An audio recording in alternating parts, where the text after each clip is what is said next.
क्या आप मुझे बता सकते हैं कि दुनिया में वो कौन सी कला है जिसे सीखकर आप किसी को भी इम्प्रेस कर सकते हैं, जिस कला की मदद से आप लोगों को अपनी तरफ अट्रैक्ट कर सकते हैं और बिना जबरदस्ती किसी को भी अपना बना सकते हैं? वो कला है लोगों से व्यवहार करने की कला, यानी how to deal with people. इसी कला में माहिर बनने के लिए लगातार 15 साल की रिसर्च के बाद डेल कार्नेगी ने how to win friends and influence people नाम की ये किताब लिखी। ये किताब सिर्फ एक बुक नहीं है, ये आज तक दुनिया की सबसे ज्यादा पढ़ी जाने वाली और लगातार बेस्ट सेलर रहने वाली किताबों में से एक है। इस किताब को हल्के में लेने की गलती मत कीजिए, क्योंकि ये किताब किसी की भी जिंदगी बदलने की ताकत रखती है।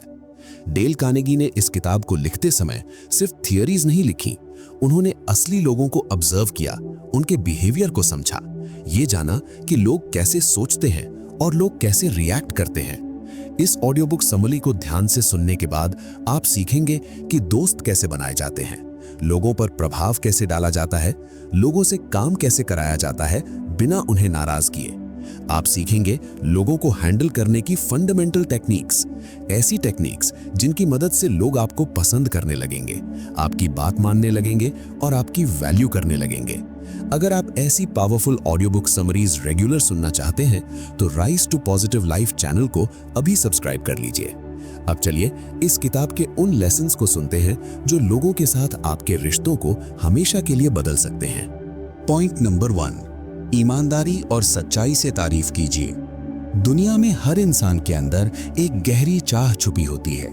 वो चाहता है कि उसे समझा जाए, उसकी कद्र की जाए और उसे ये महसूस हो कि वो महत्वपूर्ण है। लेकिन ज्यादातर लोग इस सिंपल सी ह्यूमन नीड को नजरअंदाज कर देते हैं। अमेरिका के सबसे बड़े इंडस्ट्रियलिस्ट्स में से एक एंड्रयू कार्नेगी अपने एक मैनेजर को हर साल लाखों डॉलर सैलरी दिया करते थे। लोगों के मन में यह सवाल उठकर था कि आखिर उस मैनेजर में ऐसा क्या खास है? क्या वो स्टील इंडस्ट्री का सबसे बड़ा एक्सपर्ट था? क्या वो सबसे ज्यादा इंटेलिजेंट इंसान था? खुद उस मैनेजर ने सवाल का जवाब दिया। उस मैनेजर का नाम था चार्ल्स श्वाब। चार्ल्स श्वाब ने साफ शब्दों में कहा कि उनके नीचे काम करने वाले लोग स्टील के बारे में उनसे कहीं ज्यादा जानते थे। तो फिर उन्हें इतनी ज्यादा सैलरी क्यों मिलती थी? इसका जवाब बहुत सीधा था। चार्ल्स श्वाब को लोगों से सही व्यवहार करना आता था। वो कहते थे कि मेरी सबसे बड़ी ताकत ये है कि मैं अपने लोगों में एंथुजियाज्म और मोटिवेशन पैदा कर सकता हूँ। वो कभी किसी की बेवजह आलोचना नहीं करते थे। उनका मानना था कि आलोचना किसी भी इंसान की एम्बिशन को धीरे धीरे मार देती है, लेकिन सच्ची और ईमानदार तारीफ किसी भी इंसान को उसका बेस्ट देने के लिए प्रेरित कर सकती है। अगर उन्हें किसी का काम पसंद आता था तो वो दिल खोलकर उसकी प्रशंसा करते थे, और अगर कोई गलती होती थी तो उसे सबके सामने नहीं, अकेले में समझाते थे। अब जरा एवरेज लोगों के व्यवहार को देखिए। अगर कोई गलती कर दे तो उसे बार बार याद दिलाया जाता है, लेकिन अगर कोई अच्छा काम कर दे तो अक्सर चुप्पी छा जाती है। एक पुरानी कहावत है, एक बार गलती करो तो जिंदगी भर सुनना पड़ता है, और 10 बार सही काम करो तो कोई जिक्र तक नहीं करता। एक रिसर्च में ये बात सामने आई कि बहुत सी पत्नियां घर छोड़ने का कारण पैसों की कमी नहीं बताती, बल्कि तारीफ और सम्मान की कमी बताती हैं। और यही बात पतियों पर भी उतनी ही सच्ची बैठती है। प्रसिद्ध थिंकर रैल्फ वॉल्डो एमर्सन ने कहा था कि जिससे भी मैं मिलता हूं वो मुझसे किसी न किसी मामले में बेहतर होता है। इसका मतलब साफ है, हर इंसान के अंदर कुछ ना कुछ अच्छा जरूर होता है। इस पॉइंट से हमें ये सीख मिलती है कि अगर आप लोगों की अच्छाइयों को पहचानना और ईमानदारी से उनकी तारीफ करना सीख लें तो लोग आपको दिल से पसंद करने लगते हैं, आपकी बातों की कद्र करते हैं और लंबे समय तक आपको याद रखते हैं। पॉइंट नंबर 2, लोगों में सच्ची दिलचस्पी रखिए। दुनिया में हर इंसान सबसे ज्यादा दिलचस्पी एक ही इंसान में रखता है, और वो इंसान है वो खुद। इस बात को साबित करने के लिए एक बार न्यूयॉर्क टेलीफोन कंपनी ने लंबी रिसर्च की। उन्होंने सैकड़ों टेलीफोन कॉन्वर्सेशंस को सुना और ये जानने की कोशिश की कि बातचीत में सबसे ज्यादा कौन सा शब्द इस्तेमाल होता है। नतीजा चौंकाने वाला था। सबसे ज्यादा इस्तेमाल होने वाला शब्द था आई। अब जरा आप खुद सोचिए, जब कोई ग्रुप फोटो ली जाती है और उस फोटो में आप भी होते हैं तो सबसे पहले आपकी नजर किस पर जाती है? सीधा सा जवाब है खुद पर। यही ह्यूमन नेचर है, लेकिन ज्यादातर लोग यहीं पर गलती कर बैठते हैं। वे पूरी जिंदगी ये कोशिश करते रहते हैं कि लोग उनमें इंटरेस्ट लें, लोग उनकी बातें सुने, लोग उन्हें पसंद करें। लेकिन ये तरीका काम नहीं करता, क्योंकि लोगों की रुचि आप में नहीं होती, उनकी रुचि खुद में होती है। अगर आप दोस्त बनाना चाहते हैं तो आपको ये सीखना होगा कि लोगों में सच्ची दिलचस्पी कैसे दिखाई जाए। जब आप किसी से मिलें तो उसे ऐसे ग्रीट कीजिए जैसे आप उससे मिलकर वाकई खुश हैं। फोन पर बात करते समय भी उसी वार्म्थ के साथ हेलो बोलिए कि सामने वाला ये महसूस करे कि आप उसकी कद्र करते हैं। जब आप लोगों में दिल से इंटरेस्ट लेते हैं तो वे खुद आपकी ओर अट्रैक्ट होने लगते हैं। ये प्रिंसिपल सिर्फ दोस्ती में ही नहीं, बिजनेस में भी काम करता है। जो कंपनियां अपने कस्टमर्स में सच्ची दिलचस्पी दिखाती हैं, उनके प्रति कस्टमर्स की लॉयल्टी बढ़ जाती है। एक बहुत इंपॉर्टेंट बात याद रखिए, आप 2 साल तक लोगों का ध्यान अपनी ओर खींचने की कोशिश करके जितने दोस्त नहीं बना सकते, उतने दोस्त आप 2 महीने में बना सकते हैं अगर आप लोगों में सच्ची दिलचस्पी लेना सीख लें। इस पॉइंट से हमें यह सीख मिलती है कि अगर आप चाहते हैं कि लोग आपको पसंद करें, आपसे जुड़ें और आपके साथ बने रहें, तो खुद को सेंटर में रखना छोड़िए और सामने वाले इंसान को इंपॉर्टेंट महसूस कराइए। पॉइंट नंबर 3, मुस्कान के साथ मिलिए। बहुत कम लोग ये समझते हैं कि किसी इंसान का चेहरा उसके शब्दों से पहले बोलता है। आप कुछ कहें या ना कहें, लेकिन आपकी मुस्कान सामने वाले तक आपका संदेश पहुंचा देती है। न्यूयॉर्क की एक डिनर पार्टी में एक महिला आई थी जो इनहेरिटेंस में काफी बड़ी संपत्ति की मालिक थी। उसने महंगे कपड़े पहने थे, हीरे और मोतियों से सजे आभूषण पहने थे, लेकिन एक चीज की कमी थी, उसके चेहरे पर मुस्कान नहीं थी। उसके चेहरे से अहम और कठोरता झलक रही थी। लोगों पर अच्छा इंप्रेशन डालने के लिए उसने सब कुछ किया था सिवाय मुस्कुराने के। वो ये नहीं समझ पाई कि इंसान का चेहरा उसके कपड़ों से ज्यादा महत्व रखता है। एक और उदाहरण देखिए। अमेरिका के एक पशु चिकित्सक डॉक्टर स्टीफन स्प्राउल ने एक बात ऑब्जर्व की। उनका वेटिंग रूम अक्सर उदास लोगों से भरा रहता था। सब लोग चुप रहते थे, कोई किसी से बात नहीं करता था। एक दिन एक महिला अपने छोटे बच्चे और एक पालतू बिल्ली के साथ आई। वो बच्चा पास बैठे एक थके हुए व्यक्ति को मुस्कुराकर देखने लगा। वो व्यक्ति अनायास ही मुस्कुरा दिया। बस यहीं से बातचीत शुरू हो गई। धीरे धीरे पूरा वेटिंग रूम उस बातचीत में शामिल हो गया। जहां कुछ देर पहले उदासी और तनाव था, वहां अब हल्कापन और अपनापन था। यह सब सिर्फ एक मुस्कान की वजह से हुआ। ये कोई बनावटी मुस्कान नहीं थी, ये दिल से निकली हुई सच्ची मुस्कान थी। प्राचीन चीन में एक कहावत कही जाती थी जिसे याद रखना चाहिए, जिस इंसान के चेहरे पर मुस्कान नहीं होती उसे दुकान नहीं खोलनी चाहिए। मुस्कान दूसरों को देने से खत्म नहीं होती, ये देने वाले को गरीब नहीं बनाती। ये थके हुए को आराम देती है, उदास को रोशनी देती है और तनाव में सबसे बड़ी दवा बन जाती है। इस पॉइंट से हमें ये सीख मिलती है कि जब भी किसी से मिले तो मुस्कान के साथ मिले, क्योंकि एक सच्ची मुस्कान वो काम कर सकती है जो 1000 शब्द नहीं कर पाते। पॉइंट नंबर 4, दूसरे इंसान की पसंद को समझिए। दुनिया में हर इंसान अपनी पसंद के हिसाब से सोचता है और अपनी ही जरूरतों को सबसे ज्यादा महत्वपूर्ण मानता है। यही एक सच्चाई है जिसे ज्यादातर लोग नजरअंदाज कर देते हैं। इस किताब के लेखक बताते हैं कि वो अक्सर गर्मियों में मछलियां पकड़ने जाया करते थे। उन्हें खुद स्ट्रॉबेरीज और क्रीम खाने का बहुत शौक था, लेकिन जब वो मछलियां पकड़ने जाते थे तो उन्होंने कभी हुक पर स्ट्रॉबेरीज नहीं लगाई। उन्होंने ये नहीं सोचा कि उन्हें क्या पसंद है, उन्होंने ये सोचा कि मछलियों को क्या पसंद है। इसलिए वो हुक पर कीड़ा या टिड्डा लगाते थे और मछलियां फंस जाती थी। इस उदाहरण का मतलब बिल्कुल साफ है। लोगों से दोस्ती करते समय या उन्हें प्रभावित करते समय अपनी पसंद को बीच में लाना बेवकूफी है।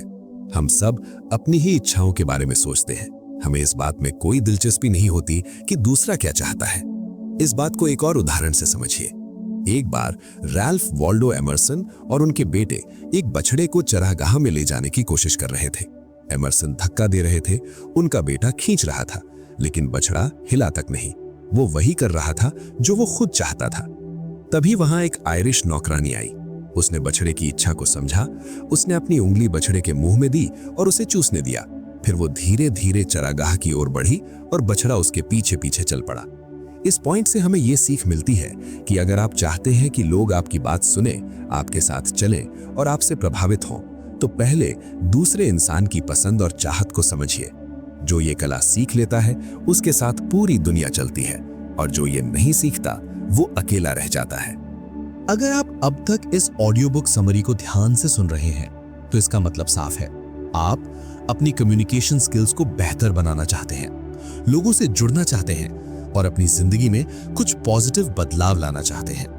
और आगे जो पॉइंट आने वाला है वो आपको ये सिखाएगा कि बिना ज्यादा बोले भी लोगों के दिल में कैसे जगह बनाई जाती है। पॉइंट नंबर 5, लोगों का नाम याद रखिए और उन्हें उनके नाम से बुलाइए।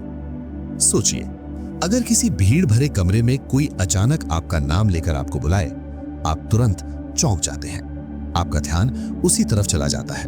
क्यों? क्योंकि किसी भी इंसान के लिए दुनिया की सबसे मीठी और सबसे प्यारी आवाज उसका अपना नाम होता है। इस बात को डेल कार्नेगी बहुत गहराई से समझते हैं। वो कहते हैं कि इंसान अपने नाम में किसी भी तारीफ से ज्यादा रुचि रखता है। इस बात को बेहद अच्छी तरह समझते थे जिम फार्ली। जिम फार्ली ज्यादा पढ़े लिखे नहीं थे, उन्होंने हाई स्कूल के बाद पढ़ाई छोड़ दी थी, लेकिन इसके बावजूद वो लोगों के बीच इतने लोकप्रिय हो गए कि बहुत कम उम्र में उन्हें देश के सबसे बड़े पदों में से एक, postmaster general of the United states, बनाया गया। जिम फार्ली की एक खास आदत थी, वो हर उस व्यक्ति का नाम याद रखने की कोशिश करते थे जिससे वो एक बार भी मिले हो, चाहे वो चपरासी हो, चाहे वो बड़ा बिजनेसमैन हो या कोई राजनीतिक नेता। अगर जिम फार्ली किसी से दोबारा मिलते थे तो वो उसे उसके नाम से ही बुलाते थे।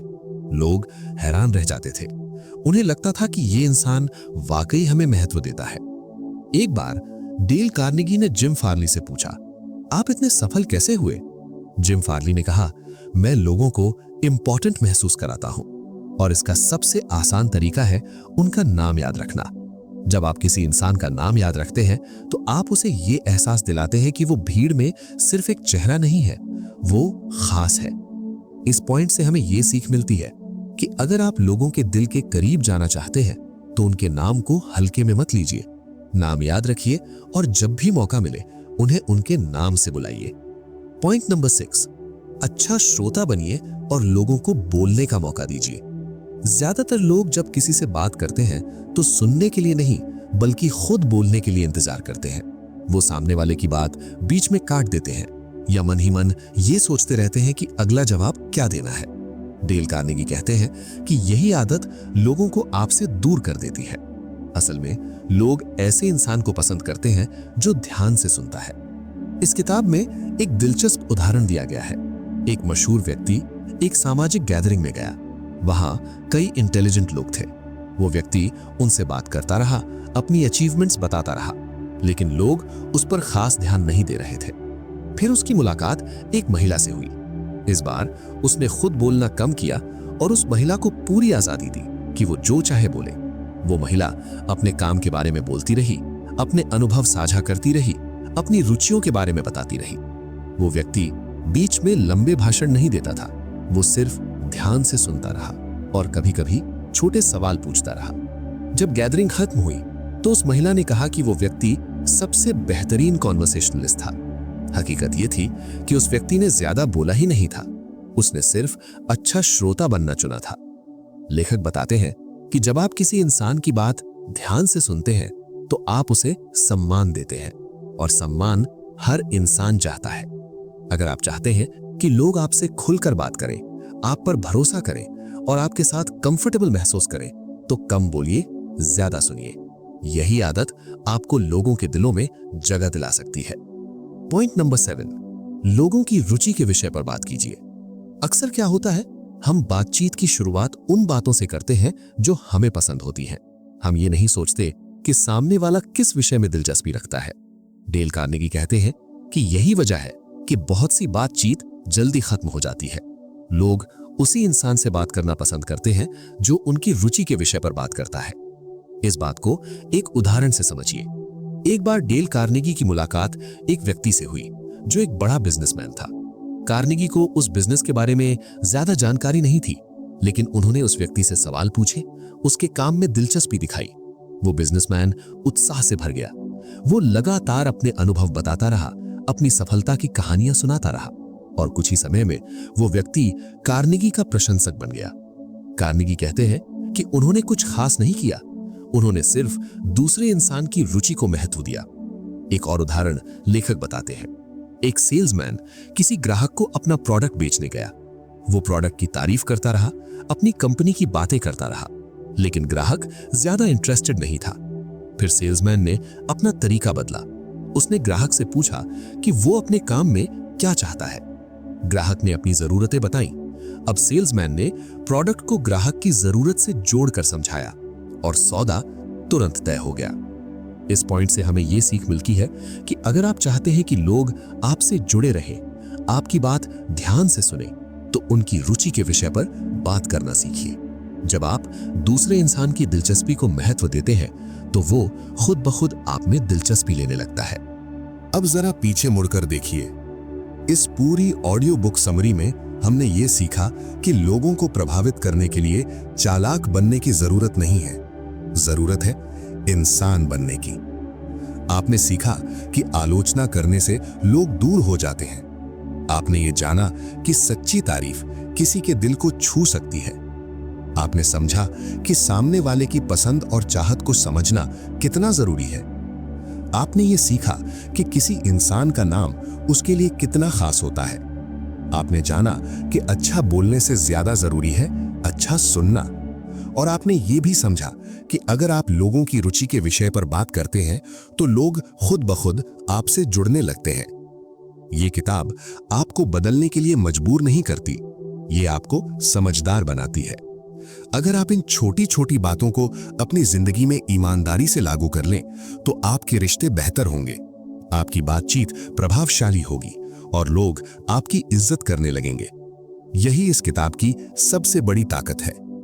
अब आप ही बताइए, इन 7 पॉइंट्स में से कौन सी एक बात ने आपके मन को सबसे ज्यादा छुआ? क्या वो सच्ची तारीफ की ताकत थी, या फिर किसी को उसके नाम से बुलाने का असर? या हो सकता है कि आपने जाना हो कि अच्छा सुनना अच्छा बोलने से ज्यादा महत्व रखता है। नीचे कमेंट में सिर्फ एक लाइन में बताइए, आपकी सोच में कौन सा पॉइंट सबसे गहराई तक उतरा। और अगर इस ऑडियो बुक समरी ने आपको जरा सी भी पॉजिटिविटी दी है, अगर आपको लगा है कि इससे आपकी सोच में कोई बदलाव आया है, तो हमारे चैनल के इस वीडियो को लाइक जरूर कीजिए। उसे अपने दोस्तों, परिवार और उन लोगों तक पहुंचाइए जो लोगों से जुड़े रहना चाहते हैं। और हाँ, अगर आपने अब तक सब्सक्राइब नहीं किया है, तो अभी कर लीजिए। राइज टू पॉजिटिव लाइफ आपके जीवन में बदलाव लाने वाले ऐसे ही समरीज और प्रेरणादायक विचार हमेशा लेकर आता रहेगा। आपका साथ हमारे लिए बहुत मायने रखता है। आप सुन रहे थे राइज टू पॉजिटिव लाइफ के ऑडियो बुक समरी इन हिंदी, जहां हम किताबों की सीख को सरल शब्दों में आप तक पहुंचाने की कोशिश करते हैं। हम फिर मिलेंगे एक नई किताब, एक नई सीख और एक नई कहानी के साथ। और हाँ दोस्तों, इस चैनल पर सिर्फ ऑडियो बुक समरीज ही नहीं, बल्कि आपको यहाँ मिलेंगे गहरे लाइफ लेसन्स, ऐसी मोटिवेशनल थॉट्स जो दुनिया के महान लोगों के थॉट्स और कोट्स के साथ आपके अंदर नई रोशनी जगाएंगे, और ऐसे वीडियोस जो आपकी डेली लाइफ में सच्ची पॉजिटिविटी बढ़ा सके।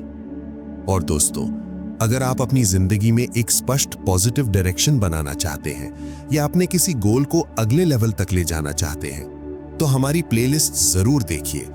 हर प्लेलिस्ट में अलग जर्नीज, अलग लर्निंग्स और पावरफुल मोटिवेशनल वीडियोस हैं, जो शायद आपकी जिंदगी के किसी मोड़ पर आपको वो दिशा दे दे जिसकी आपको लंबे समय से तलाश है। थैंक यू दोस्तों, इस वीडियो के आखिर तक हमारे साथ बने रहने के लिए। आपका समय, आपका सपोर्ट और आपकी पॉजिटिविटी हमारे लिए बहुत कीमती है। मैं आपसे फिर मिलूंगा एक और नई मोटिवेशनल जर्नी में। तब तक पॉजिटिव रहिए, ग्रो करते रहिए और अपनी जिंदगी का सबसे अच्छा वर्जन बनाते रहिए।